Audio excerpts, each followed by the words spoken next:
like this? Yeah. Okay. So it is recording.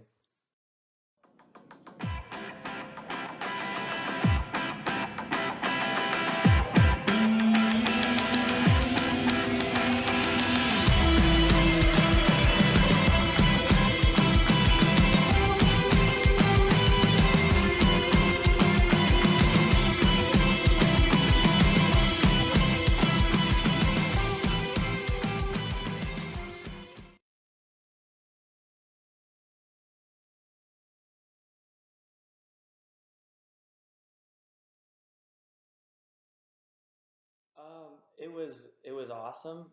That is the best way I guess I could describe it, especially since the podcast is called "Bring Your Own Awesome," and that's kind of like their word that they use often is awesome. Um, but it was really cool because I met Brock, who was interviewing me on that podcast at like a Green Day concert.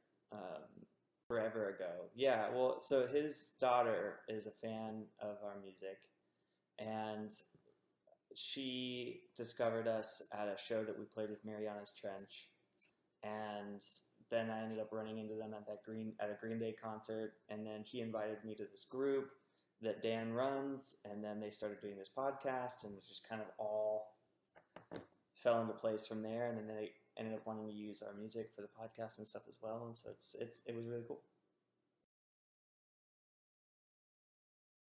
Yes, sort of, a little bit. A little The single's called Words, Mhm. and it is a song that we had previously kind of demoed out to a select group of fans who are part of our Patreon campaign a year or so back. So some people might be familiar with it. The early recordings of it, there's definitely a lot that changed with that song since releasing that. That's true. There's a lot of changes to it, but I think all in a good way. Yeah, I think as artists we've modified it, and there were some things that after listening back to the old version that we wanted to change, and thought we would do something different with, and we're really happy with the way it came out. So yeah, we're working on the music video for it. The set for the music video is actually like right over here.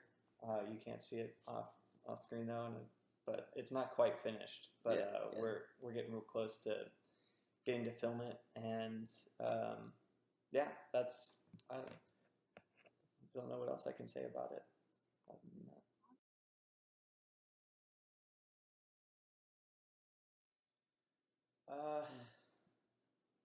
I would say it's a bit of both. Yeah. There's like Josh writes a good portion of the songs that we'll oftentimes use as a skeleton, but that's not always how it works out. Sometimes it'll be one of the other guys that creates the skeleton, but we always come to a collaboration point with every song. Yeah.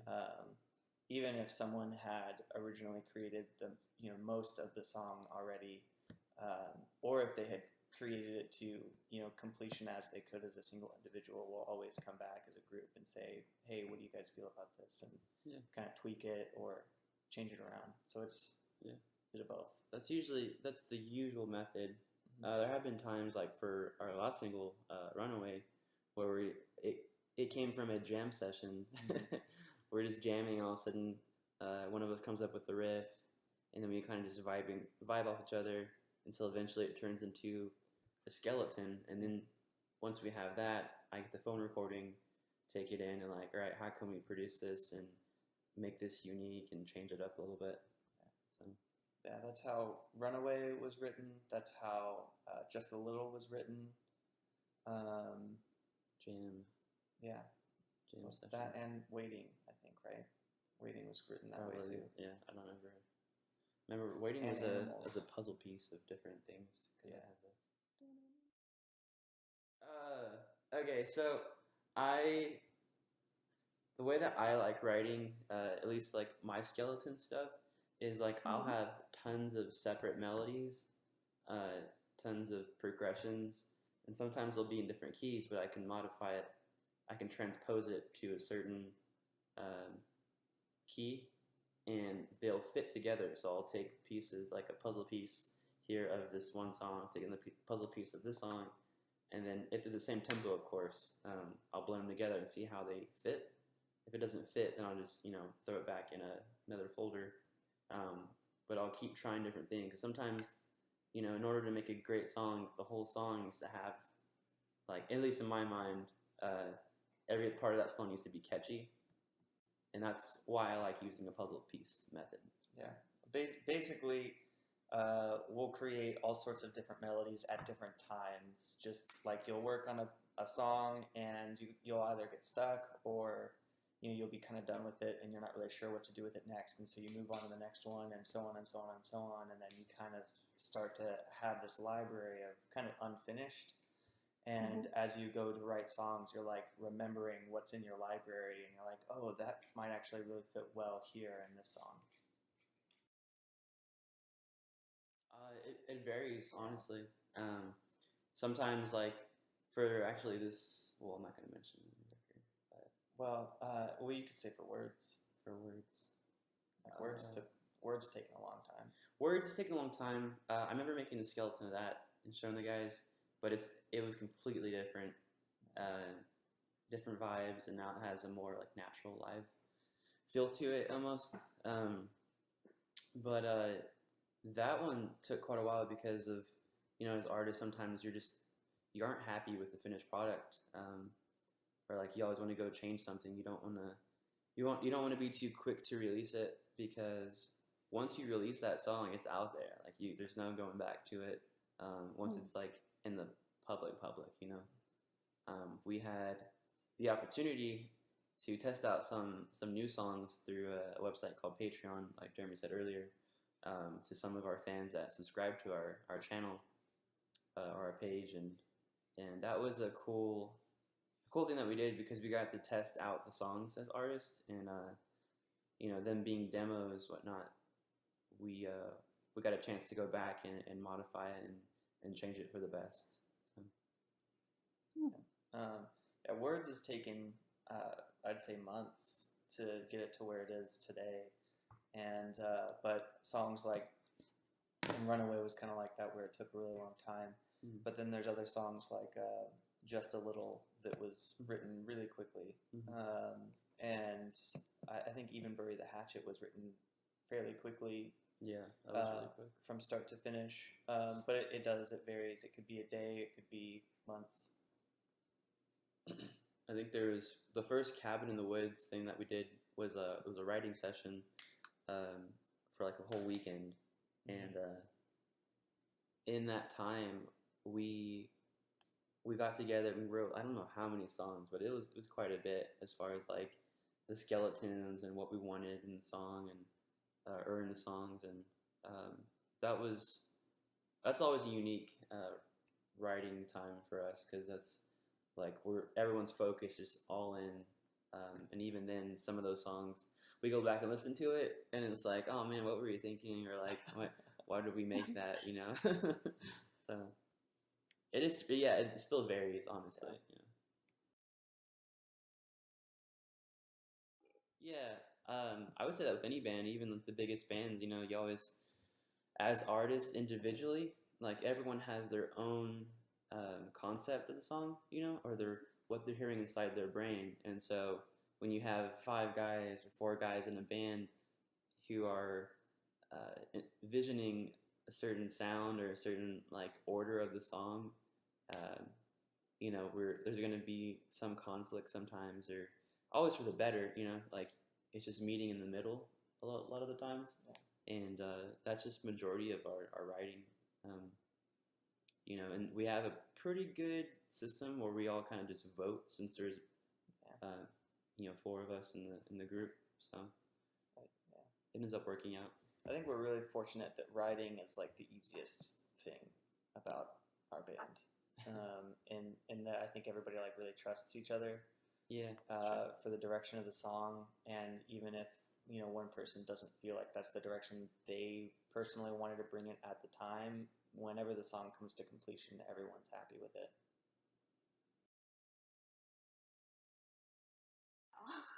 Yeah, the answer is I haven't yet. I think we're constantly trying. Yeah, Like it's always a try. yeah, it's really difficult. Balance is really difficult to achieve as I think for most entrepreneurs and for creatives because you want to pour all your time into your passion project, especially when you want it to be your career. And uh, life has a way of forcing you to not do that. Life gets busy a lot. Yeah, I'm really I'm really fortunate that I have a very supportive wife who motivates me a lot and encourages me a lot whenever I'm demotivated. I have three other really good friends that I work with that are, you know, in it with me that keeps me motivated. I have supportive parents, also very fortunate in that. And but outside of that, I also seek community in groups like Balanced Breakfast and in groups like Dan Walshmith's awesome Edgy Empire group and people that are also trying to fight for that same kind of life of doing what they love for a living. And so I think that really community is a really the best way to stay motivated. And also, every single morning at 6 a.m., I wake up with a pot and pan. It's like, it's music time! Yeah, that's true.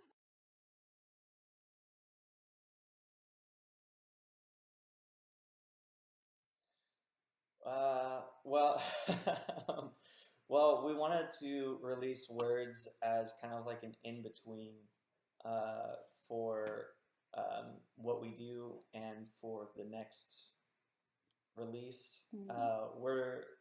We're still really planning that and trying to figure out what it is that we want to do, um, and how we feel like we can go about executing that the best, giving the songs that we would release the best uh, platform, and then also just giving our fans the best that we could give them. Um, Yeah, you never want to rush a record or new releases, and I think we learned that from Patreon. Sometimes, like we're very rushed. Like we had to write a song sometimes and record it, mix it, master it within a month span. So, which we got it done. I think for the most part we're happy. Just sometimes you just don't want to be rushed, especially with all the stuff we had going on the side of the music portion. So yeah. Yeah, so we have we've had discussions on what we want to do afterwards, and we're still talking about it. But I feel like at this point we're still in such a early stage of planning it that it's all so subject to change. It might not be the best to announce it yet.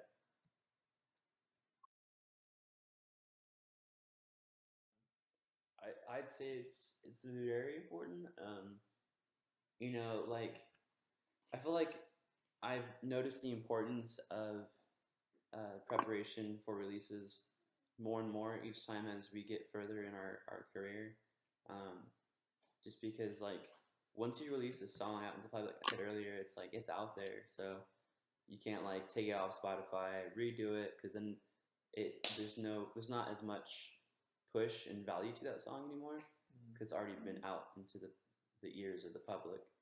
Um, and for majority of people listening to the first time of your band or your music, you only get like one shot, um, and so that has to be really good in order to land in, like a follow or a consistent listen.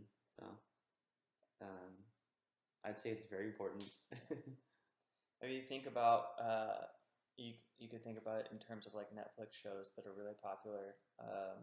The way that people consume media today is really fast. They binge it, they consume it, and think about like Stranger Things, like the second season of Stranger Things came out, and then a week later, the majority of the population had already seen it and wanted the third season, and now they got to wait, 2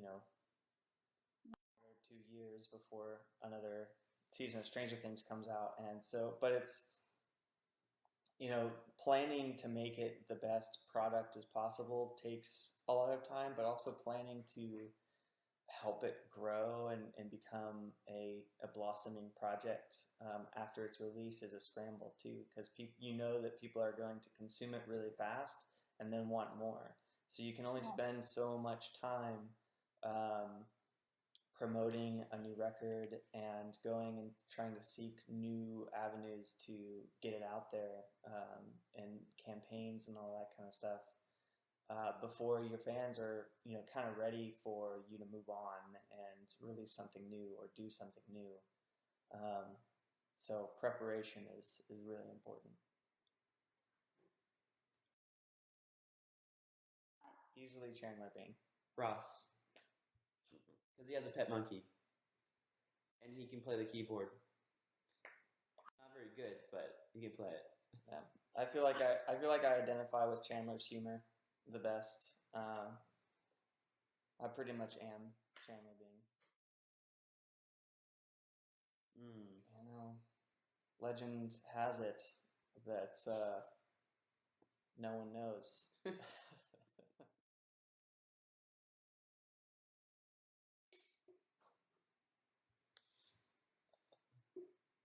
I'll let you take that one. You can answer that. Dark matter. Dark. I'd say deepest, darkest fear is just falling into the same box that everyone in society says that you would. When you're growing up, everybody kind of tells you that life has to be a certain way, and you've got to fit inside a certain box. And part of everything that we do and everything that Shattered Wealth stands for is that we feel like people should live their best selves and be who they are, and be happy and do what they love and follow their dreams. And that's what we're doing. And definitely, I'd say my biggest fear is failing to live up to that and not being able to live that way, or being forced back inside the box and having to live that way the rest of my life. That's definitely my biggest fear. I would agree with that though. I think that's in everyone. I think, well, not everyone. I feel like everyone in the band, that's like a pretty big factor or fear. I think living within your means is always a good thing, but sometimes like there's some things you can't control, and I think that's when it gets scarier. So like figuring out how to live life happily and follow your dreams, and like kind of goes back to the question we were asking earlier, how to balance all that. That's a tough one, and I think we're always still figuring it out and doing our best to live it. Yeah. I was thinking it also goes back to your question about how to stay motivated. That definitely keeps me motivated. I don't want to be in that box. Yeah. Plus, I don't like cardboard. Yeah. So. Yeah. Tooth fairy. I don't know. I don't remember. I feel like I can imagine myself as a kid putting a tooth under my pillow, but I can't imagine having ever believed in it. I'm sure that there's probably a point that I was, Actually, I don't think I ever believed in it either. Yeah. I was like, as a kid, I was just like, this is bull crap. My parents are doing this.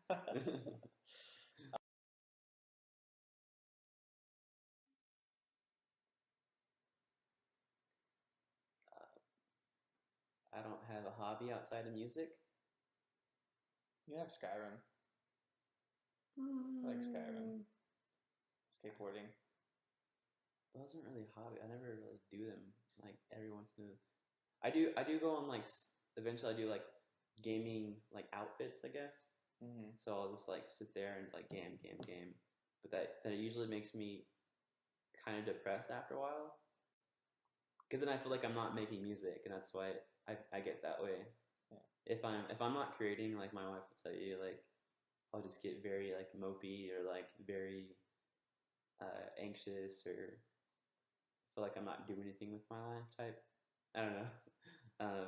And so it's the same concept with if I play, if I have too many other hobbies. So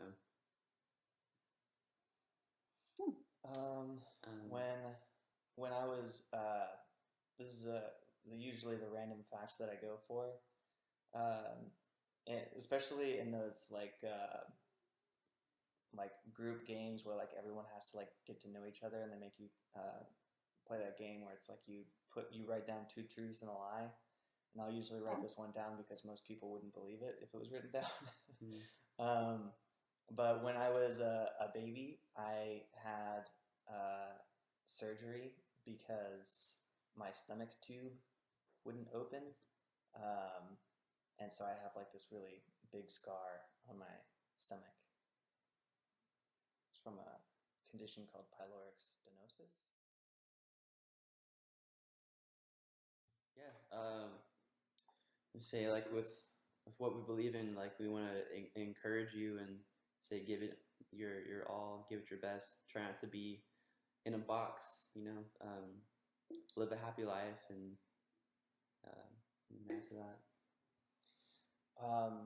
Yeah, definitely, I would emulate or second what he just said. Like, don't let anybody tell you that you've got to be a certain way. If you just be who you are and find a way to love yourself and find people who are going to love you for being you and support you in that. Also, thank you times like a million for continuing to follow us. Thank you, Nicole, for interviewing us and promoting our music and introducing your friends and your family to our music. Like, gosh, we just the amount of love that we get from all of you guys is absolutely mind blowing. Also, stay hydrated. Yeah.